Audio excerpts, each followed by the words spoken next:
and welcome to the Doofcast, a film and TV podcast from Doof Media. My name is Scott Daly, and I am your host, and I'm joined as always by my co-host, Matt Freeman. Matt, you're the best I got, buddy. Well, you're going to have to do without me, my dear. It's weird. I don't like it. I don't like it when you call me my dear. I don't like it. Well, my dear, we're going to just we're just going to keep doing it. Just the whole podcast. Every time I say anything, I'm going to end it with my dear, my dear. This is a quote from the movie, people. It's not weird. I promise. It is weird, but it's not that weird. Yeah. It's a good thing to point that out since nobody has seen this movie. And nobody will. Nobody will. This week, our series Deconstructing the Films of Sir Ridley Scott continues with the director's 18th feature film. We're talking all about 2008's Body of Lies. And that's all we're doing today, Matt. We couldn't think of anything else to talk about. It's a weird time in the entertainment world. It's like right before award season, and I haven't seen any movies that I really want to talk to you about. So we just thought, let's just talk about Ridley and then call it a day. Sounds good to me. All right, let's talk all about Ridley Scott's Body of Lies. How the hell do you expect me to run an operation when you're running a side operation? I'm just trying to back you up, buddy. It's a dangerous, dangerous world out there, you know? It's not working. This little war will go on with or without you.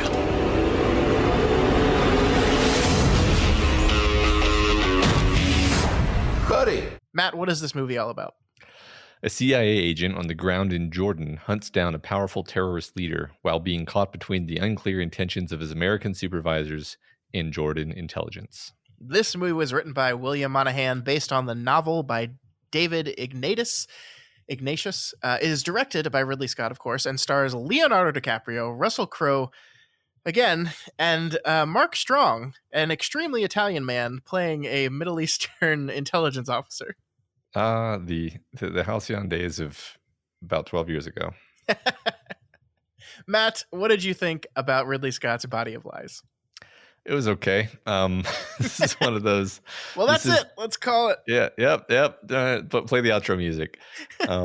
This is one of those Ridley Scott movies where I think the screenplay was flawed. It did not come together. It kind of felt unfinished, unpolished, incomplete. And the fact that it's, beautifully shot, generally very well performed, it just doesn't really connect with you on a character level because the script isn't there and the characters aren't there on the page. So Leo can do his very best at his Leo thing, and it kind of doesn't matter because it doesn't work as a story. So I'm going to avoid ragging on it the whole time because there is a lot of good stuff here, particularly performances and some really great moments, but I didn't like this story. Yeah, I'm kind of with you on that one. I did not really like this movie. I do not remember if I had seen this movie or not. We talked about last week. Had I seen this movie? And there was never a time when watching it in preparation for the show where I was like, oh yeah, this movie, I've seen this. So I still don't know. It's very possible I've seen this movie before, but I just don't remember it. And, we're probably going to walk away from this movie and I'm not going to remember it either because it is just kind of an extremely forgettable, not very good film. And I think, there were two movies that I was thinking about a lot while watching it, two Ridley Scott movies.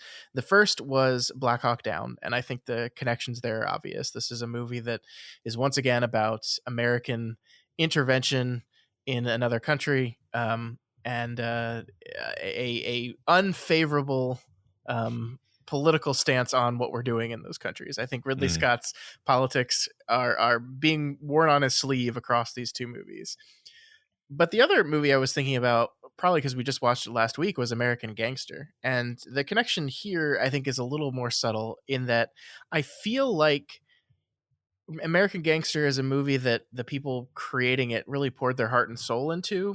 And this movie, to me, feels like there's just a little bit of oomph missing in it. Like there's just something missing. And I think you're right, and we'll try to break down, what is it about the story that's not working on us, and what part of this is Ridley Scott's fault or not. But it's just like a movie that I just never felt like it. Just like I felt like it was building, and then just And I wanted something from it that it never was prepared to give me.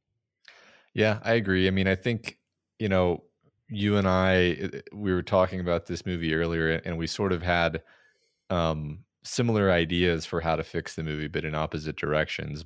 My idea was that he should have started out the movie as kind of a careless asshole, self-interested and self-absorbed, sort of like Russell Crowe's character in A Good Year, which we talked about a couple weeks ago. And then he should have become more humanized after seeing the consequences of the things that he was doing and that the CIA was doing, culminating in some cathartic character choice where he makes some kind of sacrifice on behalf of some of the innocent people that he's been hurting. And then you could have the arc go in that direction. And then, you had kind of the opposite take. I'll let you sketch it out if you want to, or I can just say it.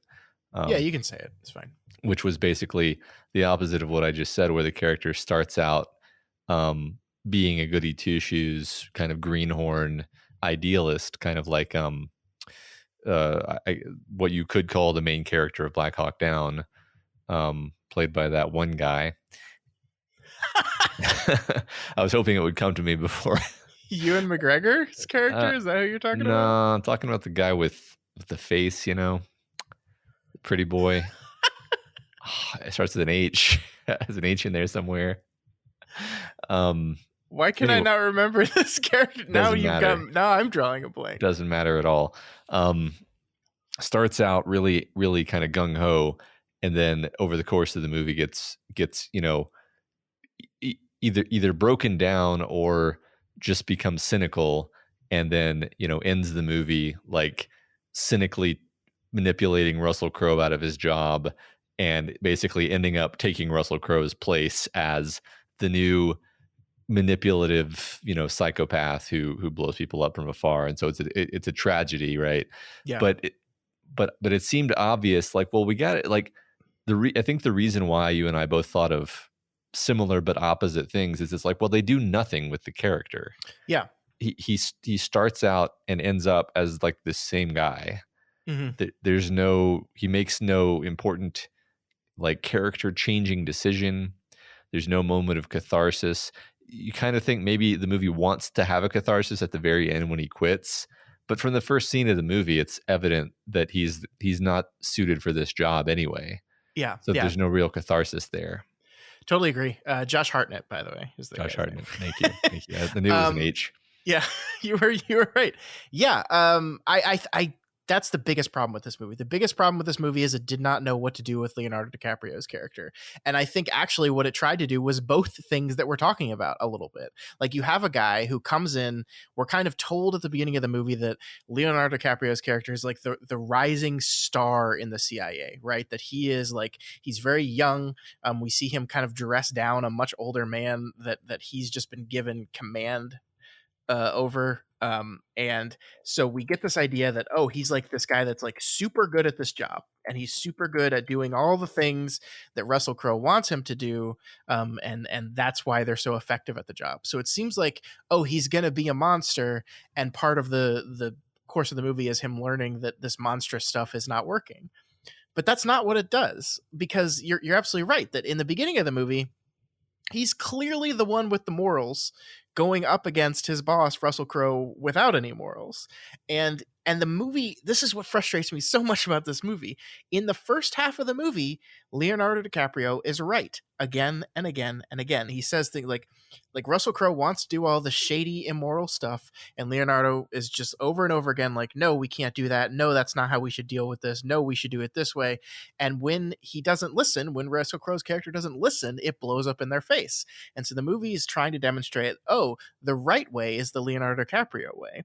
And then halfway through the movie, everything suddenly switches, and suddenly Roger Ferris, Leo's character, is the young, naive guy who doesn't understand how the world works, and he's believing that these ways are the right ways to do things, and he's wrong, and gets tricked and gets manipulated, and ends the movie, quitting because he learned, like, it's just nothing. And I just, like, I don't know what I mean, I guess I do know what the movie wants me to feel. What the movie wants me to feel is we, the United States and the CIA of the United States, are going into these places and treating these people like they're nothing, that they are just, I think, as Russell Crowe points, like cows to be milked until we can't get anything out of them anymore, and then we use them up, throw them away, and that's bad. right in conclusion, that's bad. Right. Yeah, basically it's like, this is what happens when a good man tries to do a good job at fighting the war on terror. Is the war on terror just chews him up and spits him out, because there is no way to conduct this war as a good man. And that should maybe cause you to ask the question, do we need to be fighting this war at all? Yeah. Which logically doesn't make sense, actually, because you're like, well, if there's still jihadis trying to blow stuff up, which the movie doesn't, argue, then somebody needs to fight them, right? So I am left confused by what the movie actually wants me to think. Matt, they caught the bad guy in the end. The big bad guy that was orchestrating the multiple explosions across Europe that we saw in the course of the movie. This bad method that horrifies Leonardo DiCaprio and uses him and uses and abuses him in the same way he and his cohorts were using and abusing the Arabic people. It works. It works. And so, like, is the lesson here, these methods work, but they're immoral, and so we should feel bad about that? Or is the lesson like, this is what's necessary, and only a certain amount of people are like, I don't actually know. Like, I do think the movie, like Ridley Scott and the movie, wants you to think this is bad. Things should not be this way. But once again, like, similar to the one complaint I had about American Gangster, which is this idea that at the end of that movie, we catch the bad guy and we dismantle the corrupt cops and everyone's happy and we won. But the truth of the matter is that in reality, none of that stuff was actually solved. I think this movie, once again, like, cuts off 30 seconds too early, where it's like, well, we caught the bad guy. We did it. Terrorism over, which of course we know is not true. I don't know. This is the frustrating part about this movie. It tries to have its cake and eat it too in like 15 different ways. Yeah. Like what you're talking about right there. Think about like a mob movie, where a mob movie has to make a decision on who are you rooting for? Whose side are you on here? In some mob movies, you're basically like, wow, these mobsters are real pieces of shit. And then in some mob movies, you're like, yeah, it was awesome how he killed everyone in that other family, how he just murdered them and blew them up with car bombs. That was awesome, because you're related to, you're connected to him via the film. Sure. Even though he's like a bad person and you would not like him in real life, but in the film you're like, this guy's awesome. A movie like this needs to make that choice. They need to have it be, you either think Mark Strong's character is awesome and a badass, or you think he's evil and a monster. But the movie literally can't make up its mind. He's awesome and a badass when the scene requires that it be a cool scene where he looks cool, and then he's obviously an evil monster who's manipulative when we're trying to make the viewer feel bad about Leo. Right.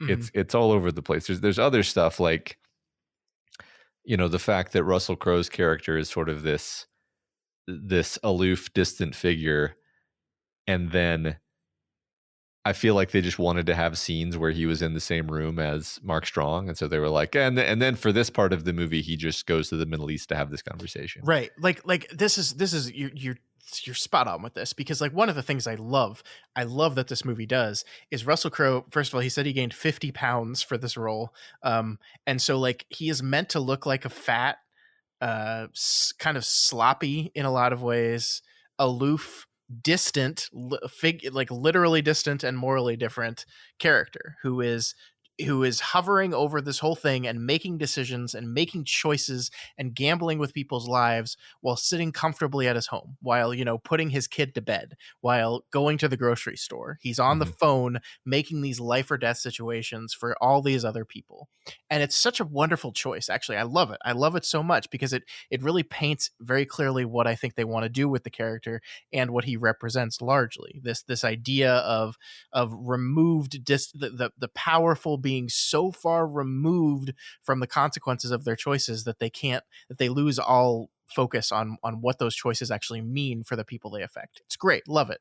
But you're right. Then he'll suddenly show up in Jordan for a scene, which is like a 18-hour plane ride, just to meet with one person for 10 minutes, and it's just like, I don't think he should have ever left the United States. I think he should have been there the whole time. I think that definitively says what you want to do with him. And I think you're right. It is very hard to sell a movie on this and say, well, I don't think Leonardo DiCaprio and Russell Crowe are ever going to be in the same room at the same time. And I don't think he's ever going to be in the same room with Mark Strong either. These characters are not going to be in the same physical space together at all. Anyone, trying to make a movie would be like, what? You can't do that. That doesn't work. So it needed to invent reasons for him to randomly show up. And I just don't think it works. Yeah. In the same regard, it seems like Leo is constantly like having to fly to the US just to have conversations. And it's like, no, like, I guess that's fine. That's more of a nitpick, actually. It's more of a like me just rolling my eyes at the idea that people would board an international flight for anything other than like absolute necessity. But ultimately there's a lot of stuff like this where the movie wants to have a strong point in some direction, and then it undercuts that point in a way that just makes it feel extremely limp. Yeah. Ultimately. Can we talk? One of the things I think actually outside of just the story and the structure of the story that I think is kind of weird and shockingly un-Ridley like to me is I think some of the not inter-scene editing, but intra-scene editing, like I don't know if I use the right words, but like the movement from scene to scene in the movie, I feel is very choppy and unclear in sometimes. And the biggest instance of this to me is the beginning of the movie. We have Leonardo DiCaprio's character working with Oscar Isaac's character. And they're doing things. A guy comes to them because he's been asked to be a martyr and he doesn't want to do it. And so he's like, I'll give you information if you protect me. And so we have that sequence. And then from there, we cut very suddenly and abruptly to, I guess, a few days later when that guy is, about to be killed and killed by Al Qaeda because they know that he doesn't want to do this. And so we cut from that. And then they go through that sequence and Leonardo DiCaprio has to shoot that guy in the head, and he's walking away with Oscar Isaac and says, we're going to the safe house. We're going to the safe house. And from that scene, we cut to them going to another building, a known terrorist stronghold, very abruptly. And I'm like, I guess it's another day, and this is another op that they're doing. And I just like the timeline between these sequences completely like flabbergasted me, where I was like, wait, is this I remember saying, is this a safe house? Why are there bad guys at their safe house? And I just felt it was very, very strange. And I feel like that happens throughout, that there is a like continuity between scenes in this movie. The editing feels very weird in that regard. There's not like establishing, like, I guess they're like physical establishing shots, but there's not like throughput from one scene to the other. We cut very strangely. We move through time very strangely. Yeah. It felt weird to me. No, I totally agree. I think you might like this other movie that I'm about to reference more than I do, but some of this often reminded me of Munich, the film Munich, which is a Spielberg film. And one of my issues with that movie is always that I have a hard time keeping track of time and space. In that movie, and it's another spy movie, right? So I think that's maybe one of the reasons why I'm making the mental connection. But I think it's also it's doing a similar thing where it's like, okay, you've got these kind of globetrotting spies who are engaged in this sort of epic game of cat and mouse with these other terrorist figures who are who are shadowy, and the movies, both movies are sort of trying to convey this sense of like the characters are confused and they don't know where the enemy is either. And so maybe you should be confused, but it's like, no, I don't want to be confused. I want to be able to follow what's going on. And in both films, I agree, like the scene to scene integrity. Sometimes there'll be like establishing shots, but you're like, what are we establishing? You know what I mean? Yeah. I mean, we're establishing the physical space, but we're not establishing like, what is character A's motivation in this scene? Like, Right. what do they want? What are they trying to get to? And like, it's not until halfway into the scene that you actually put that all together, and so you're distracted and you're not Yeah. emotionally connected to the sequence because you just don't know what's going on. And it's just, this is something that I have not experienced with Ridley Scott at all. Like, even in the other movies of his I didn't like, it was never for this kind of reason. And so I was very surprised at it. I think it is because like this is, it's a spy movie thing in particular. I think it's also a spy movie thing when the spy movie is based on a novel in particular, because like I said at the beginning, this is a book. This is an adaptation of a novel, a spy novel, of the same name. And so a lot of this does feel like what happens when you try to condense a 300-page novel into a 2-hour movie, and you lose maybe some of the connecting tissue between your scenes and between your character motivation points. And I just don't think the script did a very good job connecting them. And then Ridley Scott did not do a very good job like making the actual film connect those script moments either. Yeah, because when there's a bunch of disjoint scenes and disjoint locations, a novel can handle that easily by just saying like they drove to the one guy's house, Mm-hmm. and then you're like, oh, okay, this is the one guy's house, and then for a movie you need, and especially if you're going to do that a bunch of times, then you have to rely on like increasingly inelegant hacks, like having the character say like, all right, let's go to Siddiqui's house, and it's like, would that character actually say that, right? And then you just get increasingly kind of vague, and you just kind of lose, like one example I can think of what you're talking about is like at one point we're following Leo, and as far as I remember, like we don't know where he's going. He's just like walking and he's on the phone talking to Russell Crowe, and then he gets to like a door and he opens the door, and then he's like, what the hell? And then Russell Crowe's in his house. He's in Leo's house. Yeah. And it's like, okay, so for this to make sense, I had to know that he was headed home. Otherwise I'm just going to be like putting things together like belatedly in a way that makes the scene really confusing and not like land dramatically. Sure. And I think that if you were paying attention, you'll say, well, you've seen his house before, you know what the apartment building looks like, you should have noticed. I'm like, yeah, but no, like that, like you can't, unless the building was like very distinct in some particular way or whatever, you can't rely on that kind of thing. Mm-mm. And I agree, like that's one thing that Ridley's usually really good at, is like these like stylized environments. Like even if he's in Japan, for Black Rain, he'll do like, well, this is the police station because it's like obviously a police station. This is the Yakuza are meeting at like this very caricatured sort of location that's obviously the kind of place that Yakuza would meet at. In this movie, it all just kind of looks samey. Which, it's funny because I'm thinking about the other movie that, you compare this to, Black Hawk Down, where a lot of that movie looks samey. There's basically, hand wavingly, there's two locations in that movie. There's Sure. the city and there's the military base. And the city all looks the same, but that's intentional because you're supposed to be constantly confused because the soldiers are constantly confused about where they are relative to each other. Mm-hmm. And that actually works in that movie's favor because you're like, they're across the street from those guys. Oh wow, I didn't realize that, right? In this movie, that's just confusing. That's just purely confusing in a way that's bad. It's so interesting because like I just don't get it. I want the movie to explain to me kind of a little bit better what it's trying to do with all of this, because nothing's connecting. I don't understand.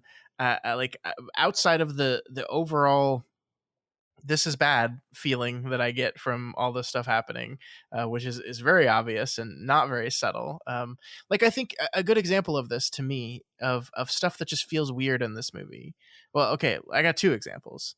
The first is the character of Garland, that Leonardo meets when he's, setting up his whole brilliant idea of, creating a terrorist out of a real life person to frame him. Which by the way, this tangent, but that idea coming from Leonardo DiCaprio's character is one of the problems I have with this movie. Right. Because that is a definitive choice you have just made, that you are signaling to everyone that maybe he's turning into Russell Crowe a little bit. Maybe he's starting to transform into that character. But then it seems like actually he just didn't think through the ramifications of telling the entire world that an innocent man is actually a terrorist that just blew up an American military base. And he just like didn't think like what that could do to that person and how that person's life would never ever be the same. And so like it shifts from maliciousness to green ignorance. And which is it? Which is this guy? I don't know. And so frustrating. He definitely comes off like a complete idiot in that whole part, because you're like, okay, well, like on the one hand, it's a very clever stratagem. It's something that you can imagine, Mark Strong's character would have thought of. But because it's ruthless, because it's psychopathic and evil.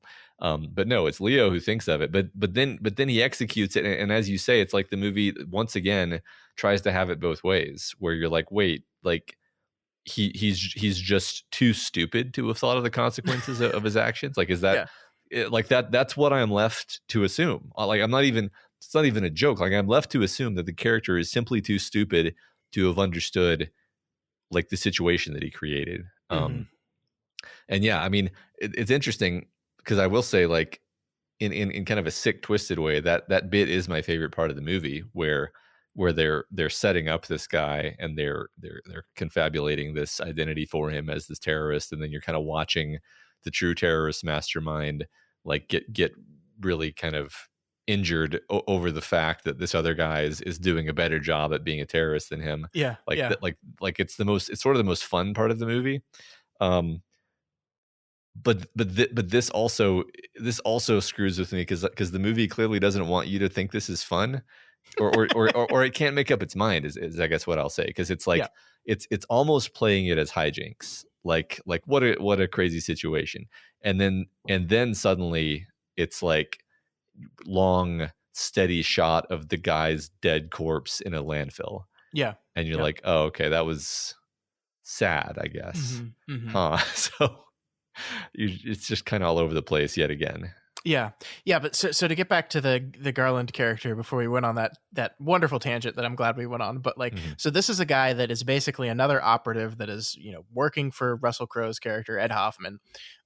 And he is basically his own like one man, like, I just the whole sequence with this guy, who's played by Simon McBurney, who's an actor I actually really enjoy in the stuff he's been in. He's in a lot of spy stuff, by the way.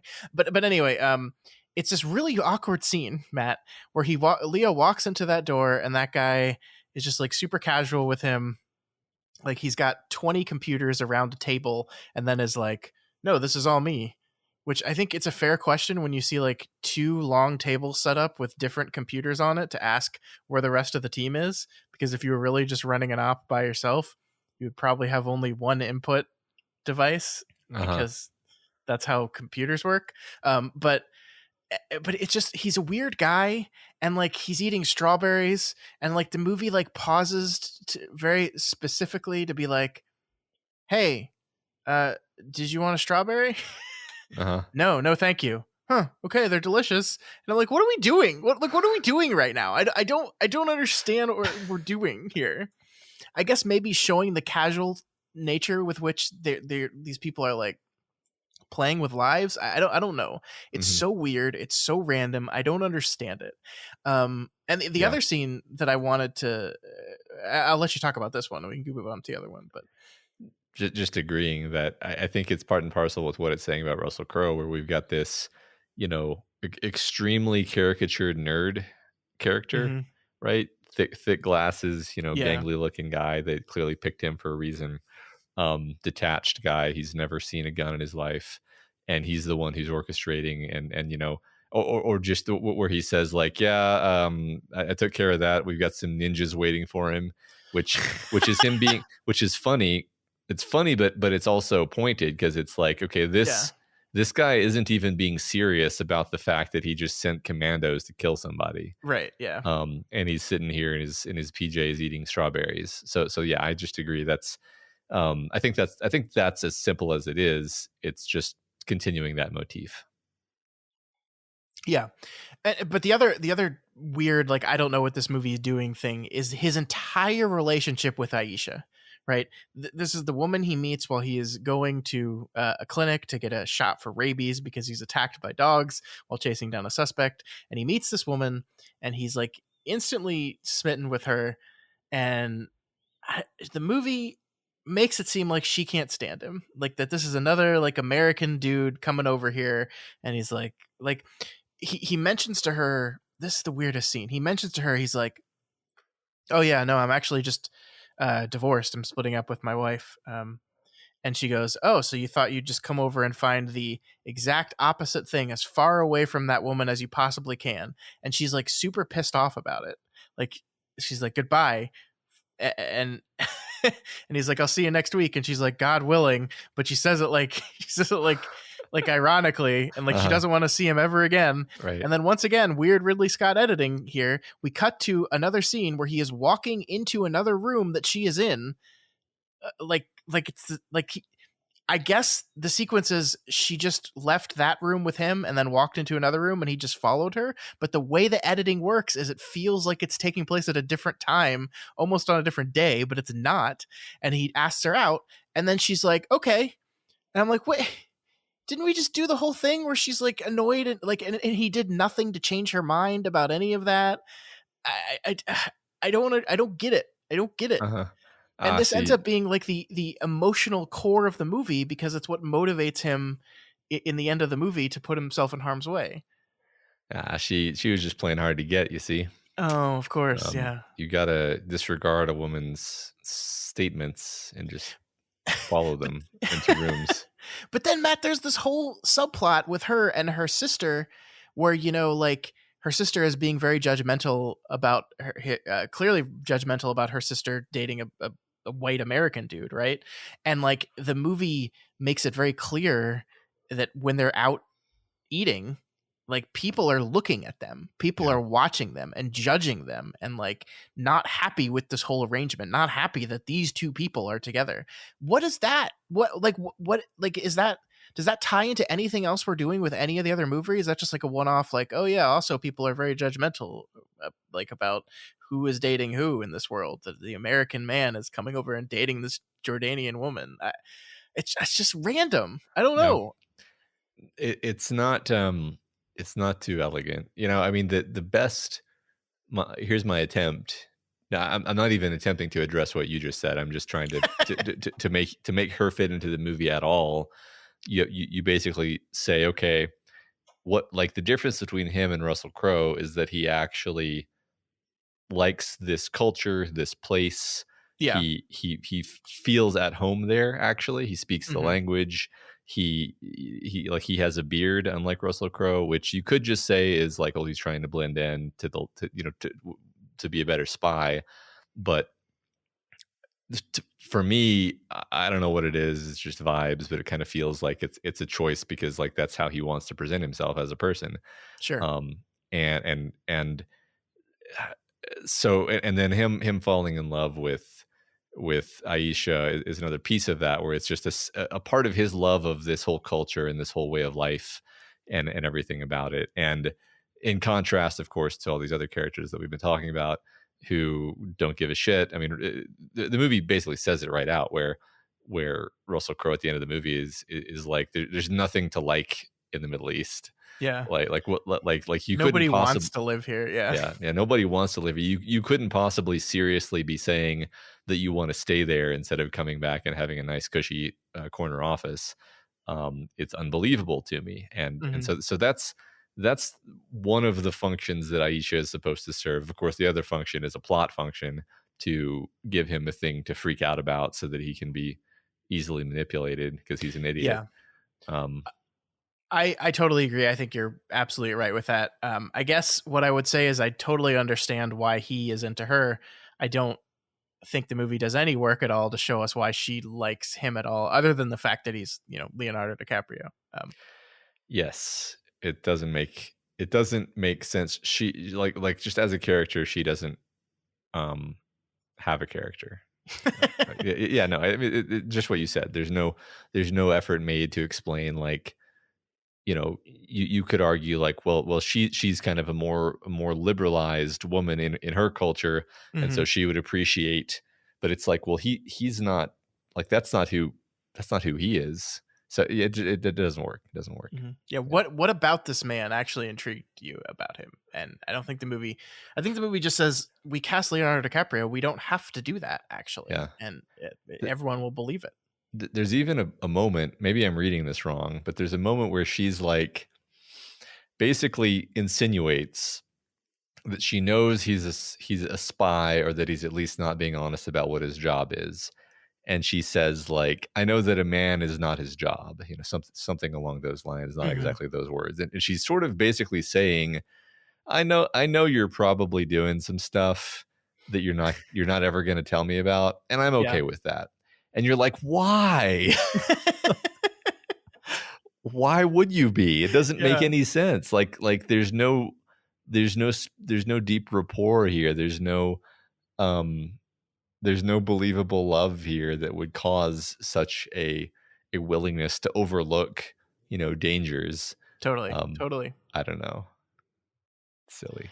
I don't I don't understand. I don't understand. Do you know the guy that wrote this movie wrote The Departed, and he also wrote Kingdom of Heaven? Um, Huh. it just doesn't seem very good though. Yeah. I don't know. Yeah. Interesting. So I guess this is really interesting because I want to crack this movie with you. Like I really want to get down to exactly what we think the movie's saying and what the movie's doing. And I think the problem we're having is that it's so unclear and it's so muddled that it's impossible to do that. Yeah. I think, well, either that, or you just sort of bite the bullet of, I don't think what it's trying to say is actually all that clever or subtle. It's basically just saying, like, America shouldn't be in the Middle East. It's bad. Mm-hmm. You should get out because it's immoral. It's bad and Yeah. it's immoral. And look at all these bad guys. I mean, also, like, we already talked about the fact that it's an adaptation of a book. I think, the screenplay writer was probably limited in terms of what was there in the book. And, I would have to read the book to really say, like, what is the theme of the book, because the theme Mm-hmm. of the book, I obviously can't tell, not having read it and only having seen the movie. But this strikes me as the kind of situation where potentially, like, the screenwriter had a different idea than the novelist of, like, what the point of the story was. And the consequence is you just end up with a big splatter of theme all over the wall, that you're trying to make out like a Rorschach blot, because Mm-hmm. there's no coherency to it. You've got sort of two different visions, and neither of them is able to fully realize. I don't know that. Again, I haven't read the book, but that's what it kind of feels like to me. Yeah, so while you were talking, I looked it up. This is actually fascinating because this book Okay. came out in 2007. Mm-hmm. And of course the movie came out in 2008. And it looks like Warner Brothers bought the rights to it in 2006. So they bought the rights to make a movie off this book before it came out and just went with it. And actually it had a different title before Warner Brothers bought the rights, and then they said you have to change the title because it's not a good movie title. Fascinating. It's wild to me. But it's actually loosely based off of a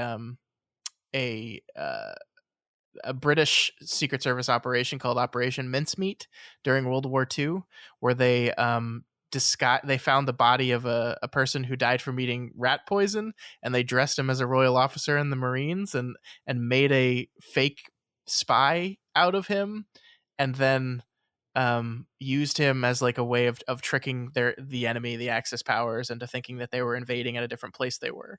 And so it's taking that concept and trying to modernize it, I guess.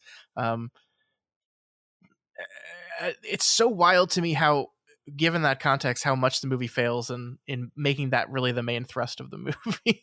That's quite a stretch too. I mean, I know about that story, and it's like, Mhm. wait, other than the idea that there's espionage shit going on, what is it? That's got nothing to do with Operation Just Mincemeat. creating a fake person, basically, Okay, except yeah. they didn't really create a fake person. They just used a real person and created. I mean, the one thing about Operation Mincemeat is that the person they were using to impersonate a intelligence Spy. officer was a dead. It was a Weekend at Bernie's situation. So there's no chance that they're going to capture that corpse and torture it and kill it and ruin its life because it's already dead. Instead, they picked a prominent, successful, completely innocent architect and ruined his life, and then he ended up dead. That's not the same thing. It's not. But that must be the point, right? That like we're so removed from this whole thing that like no one even thinks about the fact that, oh, we're going to ruin this person's life. That it's immaterial. The refrain that Russell Crowe has over and over again throughout this movie is nobody's clean in this, right? Like nobody's innocent. Nobody, like, which is just kind of false. I can list a few in this movie that did nothing wrong at all and didn't deserve anything that happened to them. Right. I mean, maybe I'm going to stick with you on trying to untangle the movie because you could say the fact that we can't figure out what the answer is kind of the answer. I like this. And so kind of what I mean is like, okay, let's just look at the situation, like, or at least the situation as the movie portrays it is you've got this dangerous world full of these fiendish, clever enemies who you live in the future, you have all of this technology to monitor communications, but they're so disciplined that they live entirely without those communications.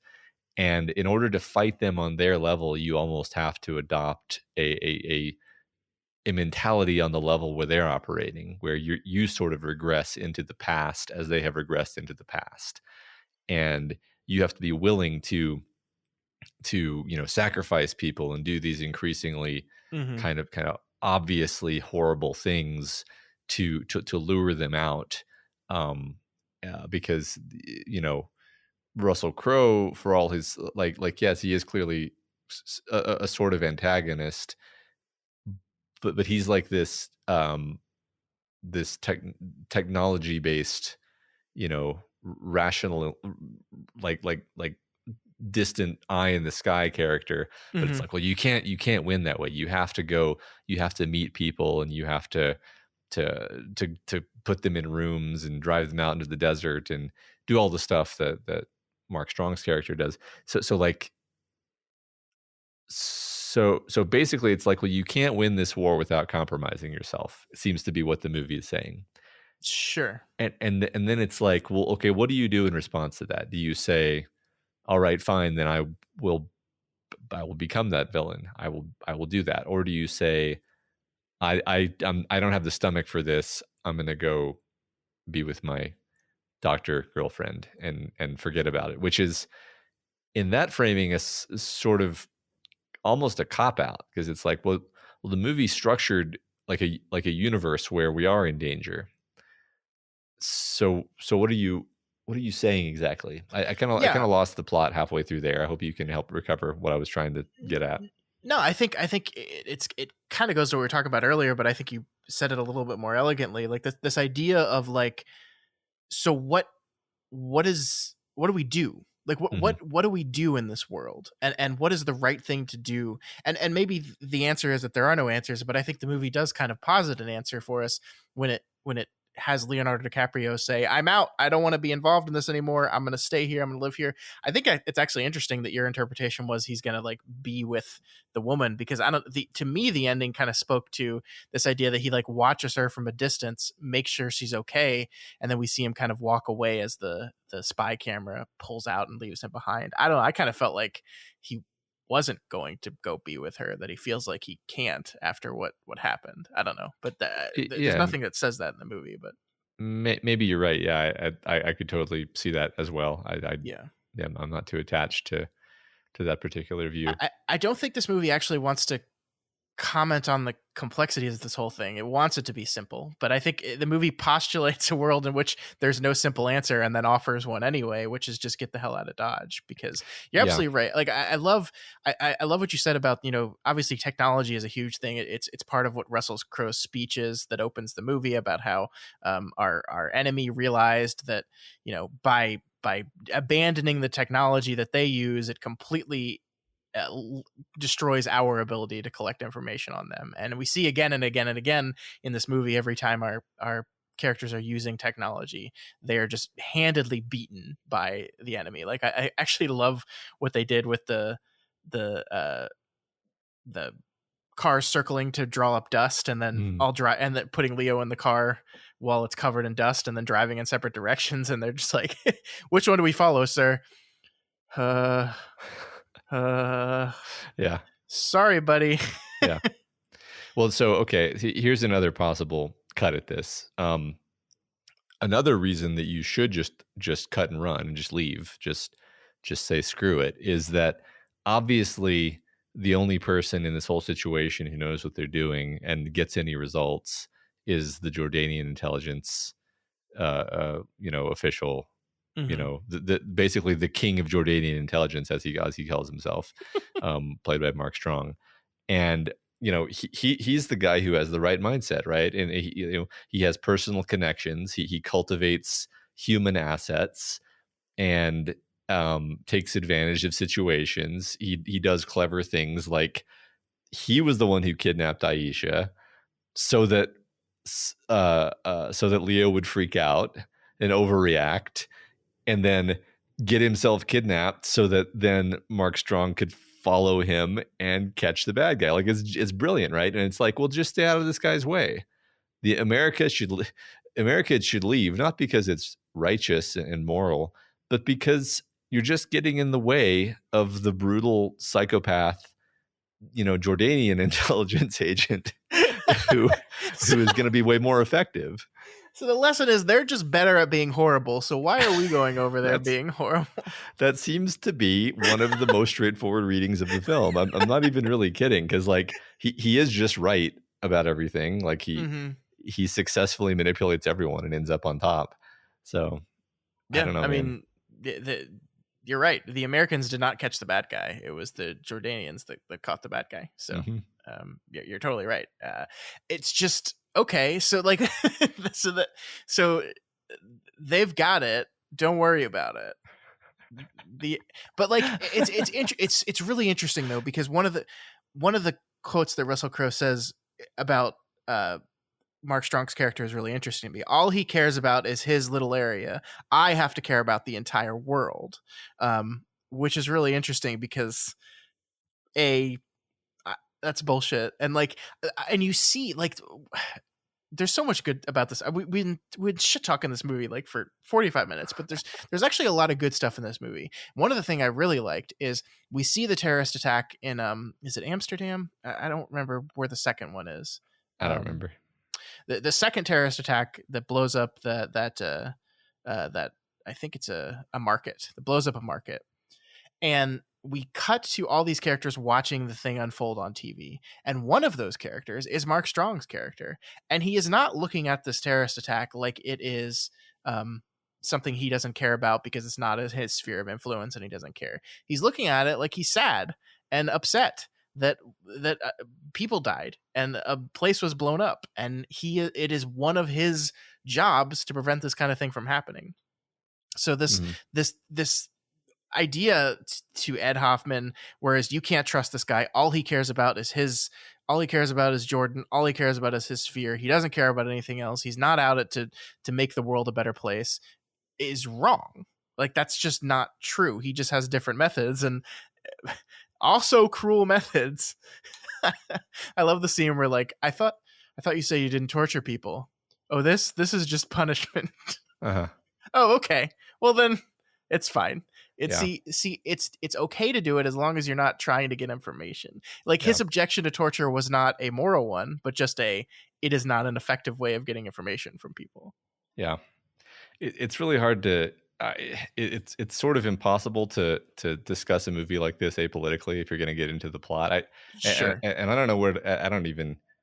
I'm just going to toss this out there and let it fall like a dead fish if it has to. But like after this movie, we had the whole like ISIS thing, which kind of throws into a different complexion the idea that like really any political message that you have that's basically like it doesn't matter, we shouldn't engage, it kind of sounds a little tone deaf when like the next decade of world history has this giant sort of shameful stain of ISIS taking over huge swaths of territory and subjecting people to like unimaginable grotesque brutality.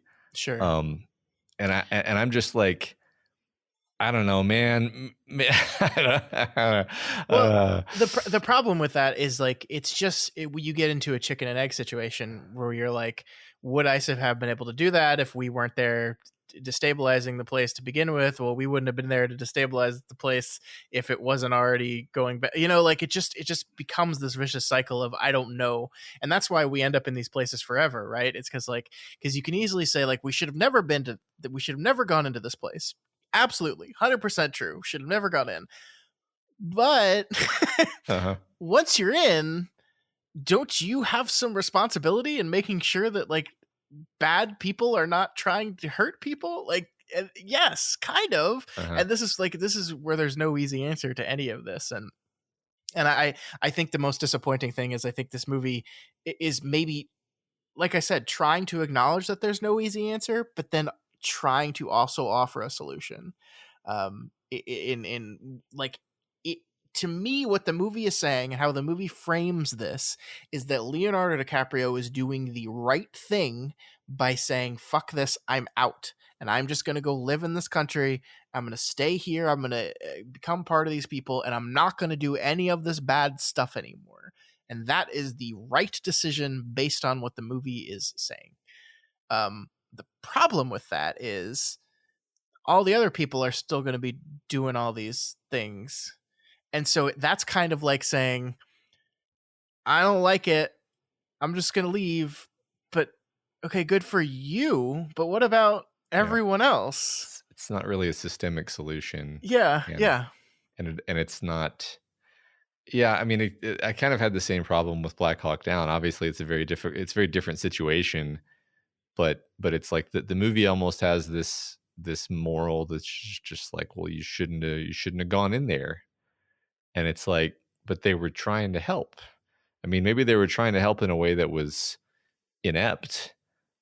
But are we really saying like, no, you shouldn't even try to help? Like, is that like if that is the message, then so be it, I guess. But it's for some reason the movie doesn't allow itself to just say it in those words, because I think, I don't know, man. I don't love this genre of Ridley Scott film because it does feel a little bit like he can't just say outright the thing that he wants to say because it's not actually like a good idea. I don't know, man. Like maybe it's less don't go in there and more don't go in there the way you're going in there. Like I actually like.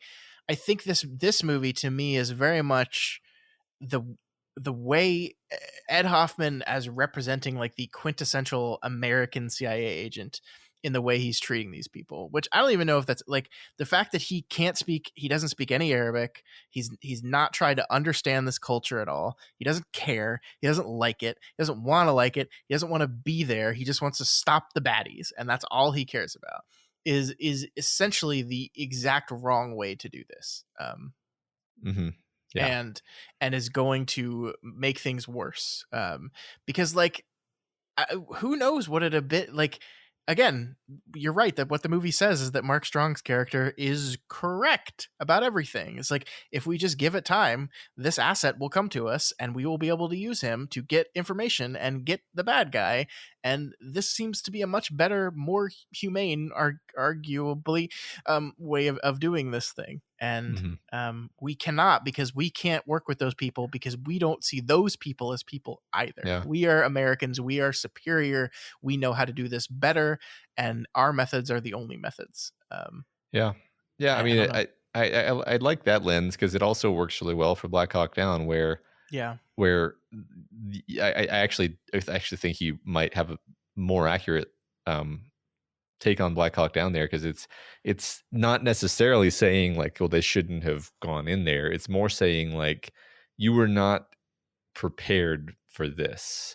Like you just did it really badly. And you kept sending in, Humvees and helicopters into a situation where you've got like thousands of people with machine guns and RPGs, and they're just taking the American soldiers apart. And it's like, yeah, well, this was a poorly executed and planned and equipped and just everything operation. It's not to say that there may have been a better way to do this, and you just didn't do it because you were like rushed and there were political pressures at play, but both movies do have the feature of like, okay, well, why are we here? Ultimately, because there's political interest in being here.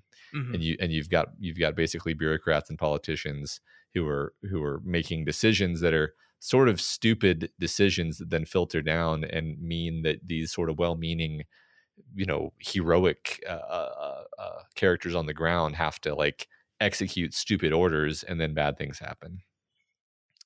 So I don't know. I don't feel super clear on any of this. I don't know. We've been talking about this for an hour, and I don't think we're any clearer to really understanding the movie. I think that's fine. I think ultimately the reason we're struggling with this is that it's just not a very clear, very well executed film. Yeah. Well, I do want to say before we go, though, I think Leonardo DiCaprio is very good in this movie. Again, I think the problems with this character have nothing to do with his performance and more have to do with the way he's written and the inconsistency with that writing. But I just love him as an actor, and getting to see him bounce off of Russell Crowe, I think is absolutely delightful. I think this is the only movie they've been in together.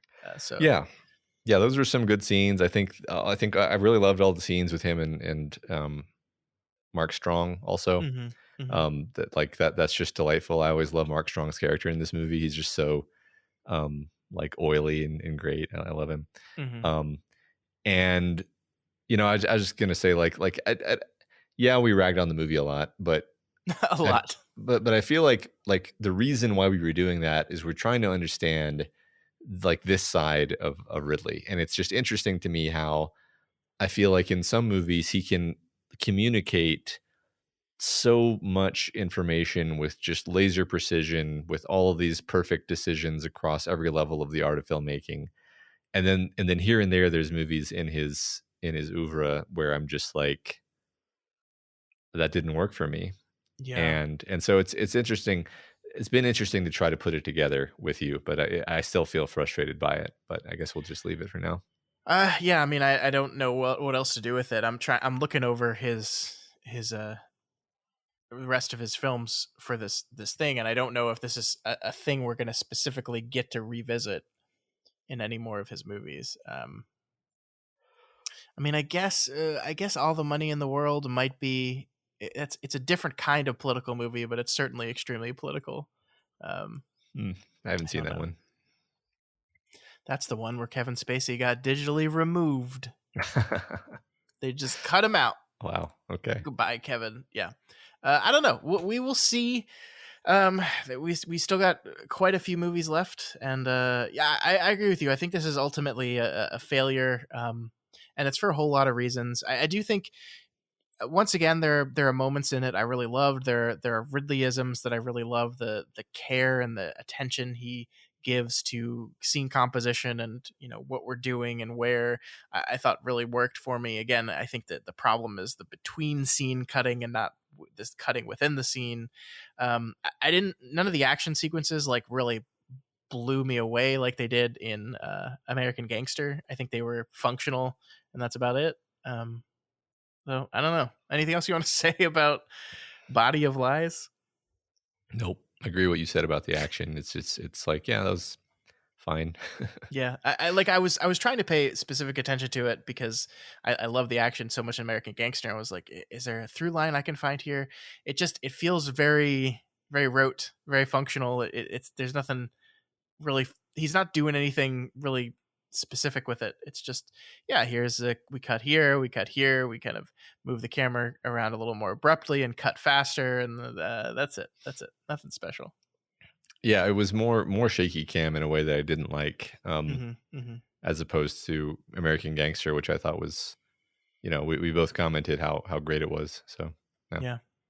Well, from here, Matt, we will move on to we will move 2 years into the future to 2010, and we will find once again more Russell Crowe, because the next movie we're doing is Robin Hood, the 2010 version of Robin Hood. I swear to God, I've seen this movie, but I do not remember it. Yeah, I've seen it. I think we may have even seen this together in a movie theater. Yeah. I think you might be right, actually. But this is these last couple have been during the period of time when we lived together, basically. That's true. But yeah, definitely seen it. I don't remember thinking it was very good, but neither very good nor awful. So we'll see if maybe I'll pick up some hidden layers of genius this time. Yeah, we will see. I don't know. I did read that Russell Crowe grew his hair out long to be long-haired Robin Hood, and therefore had to wear a wig in this movie, A Body of Lies, and then decided right before he started filming that he didn't actually want long hair, and he cut it all off, making all of the wigs in Body of Lies completely unnecessary, which is just delightful. That's hilarious. Yeah. All right, we will be covering Robin Hood. It will not be next week. It'll be probably a couple weeks before we talk about Robin Hood. But look forward to revisiting another Ridley Scott massive historical action epic. Can't wait. All right, Matt, that is going to do it for us this week. Please let us know if you've watched Body of Lies, what you think about it. What do you think about this phase of Ridley Scott's career? I think we're moving into a phase that I'm not looking forward to very much, Matt. Between Robin Hood, after that comes Prometheus. Ugh, I hope I like that movie this time. It'll be a fun conversation either way. That is very true. So we'll see. I don't think the early 2010s were definitely peak Ridley for me. So we'll find out. But let us know what you think. Did you watch Body of Lies? I don't think you did. Nobody did. No, this movie did not do very well, Matt. Yeah. You can reach out to us via email at doofmedia@gmail.com or on Twitter @doofmedia, and you can of course find us on Reddit. That's r/doofmedia, where there will be a thread for this very episode, and you can let us know what you think about Americans'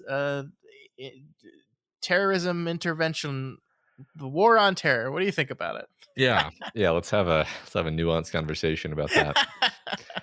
If you're not already subscribed to this podcast, we encourage you to subscribe and ensure you never miss an episode. You can find us on Apple Podcasts, on Stitcher, YouTube, Google Play, and pretty much anywhere else podcasts can be found. And if you like what we do here and want to support us, consider becoming a patron of Doof Media. You can head on over to patreon.com/doofmedia and pledge at any of the available levels for a whole bunch of cool bonus things, including a bonus podcast we call Other Levels of the Tower, in conjunction with our Kingslingers Stephen King podcast. We look at movies that were made from Stephen King's novels. And this month, just a couple days ago, we watched and talked about The Dead Zone, the David Cronenberg adaptation of Stephen King's novel. And we liked that movie a whole lot, way more than this movie, I would say. So if you want to hear us talk about a good movie this week, you can check that out on Patreon. That's right. I'd never seen that one, and that was a delightful surprise and a delightful discussion. Absolutely. So yeah, also please consider rating and reviewing the Doofcast on Apple Podcasts. Every review does help us to get more exposure and introduces new people to the content that we make here. All right, Matt. Next week. Are you ready? Are you ready, Matt? Next week, we're going to be doing a full episode on the Amazon Prime original series Rings of Power. Season 1 comes to a close the day this episode comes out. And we will be talking all about Season 1 of the Lord of the Rings television show, what we liked about it, what we didn't, and more. So if you want to listen to us talk about that, make sure you come back next week. All right.